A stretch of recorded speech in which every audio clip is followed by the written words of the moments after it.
Super quick video here today about the RSI, or Relative Strength Index. First of all, I just have to say I am consistently amazed at how many people follow this indicator or use it or read about it. And I think a big part of that is because the name is just incorrect. So actually, I'm going to start this video from a fairly negative perspective that I think this indicator is mislabeled, not accurate, rarely used correctly, and misguides a ton of people. I have a video on my YouTube channel about why overbought and oversold indicators trick countless traders.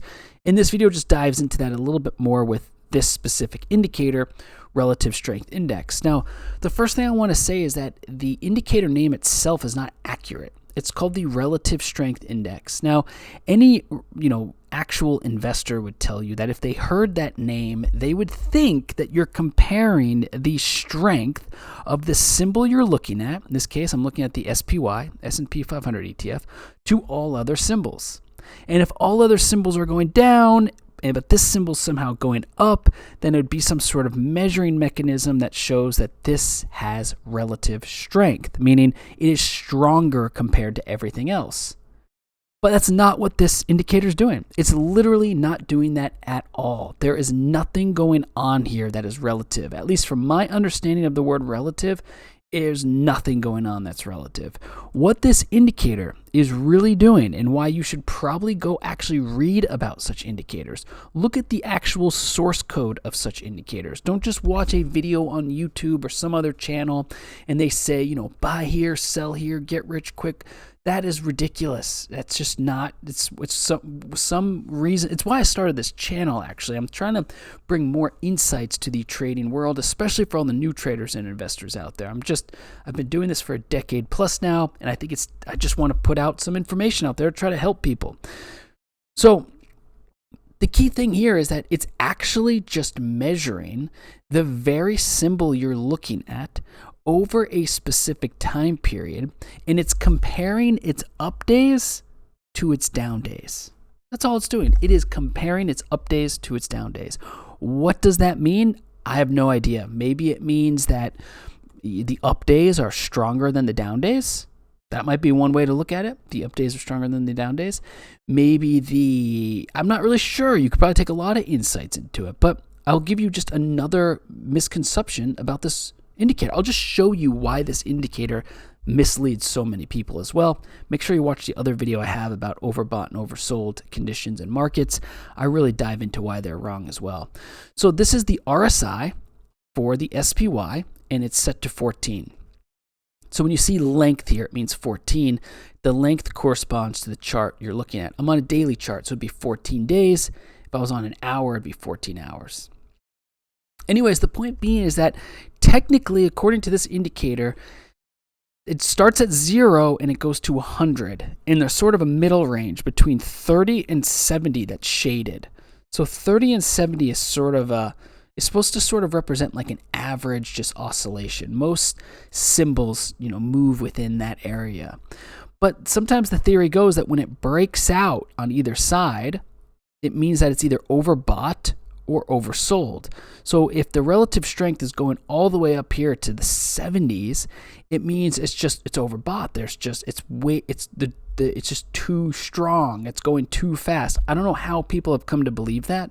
I have no idea why that's even discussed, but I'll just show you why this is so wrong. So it was overbought here, it was overbought here, it was overbought here, it was overbought here, it was overbought here, it was overbought here, and it was overbought here. So naturally, if you followed an indicator like this, well, you would expect to see a downward trending sort of market.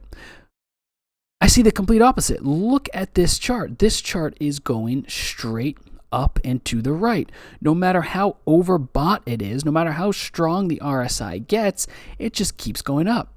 So you can quickly see that this type of condition and just the way the indicator is presented isn't accurate. In fact, if you really wanted to use this indicator, you should not even call it Relative Strength Index.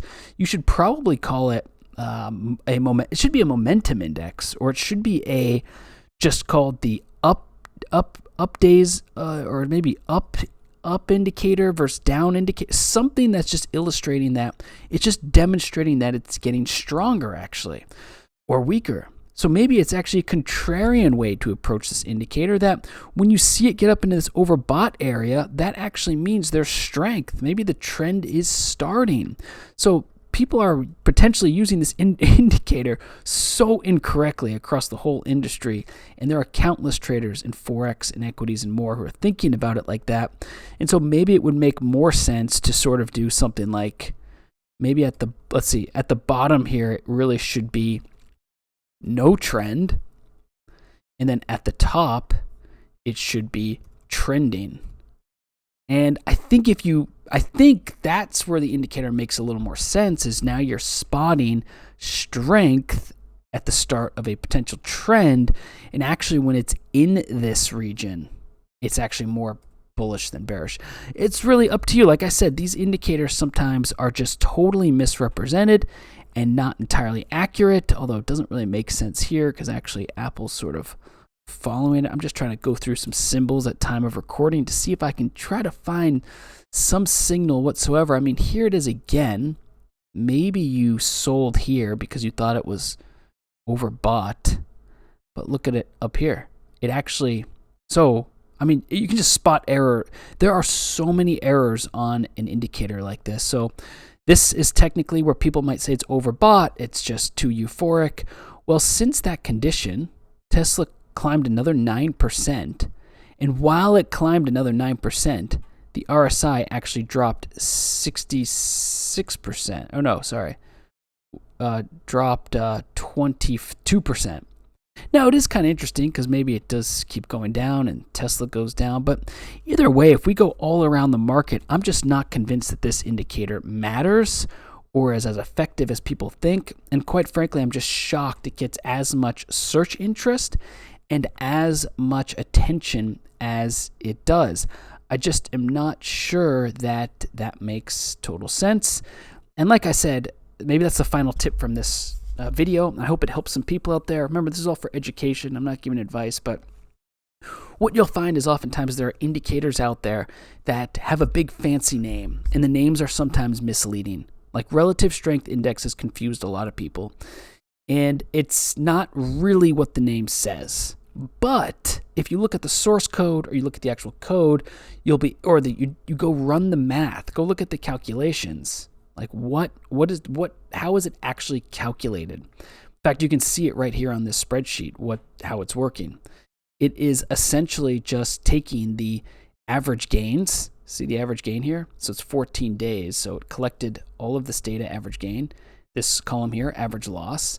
And then it's using the average gains and average loss to calculate a relative strength index. How are its gains versus its losses, or its losses versus its gains? What's more powerful?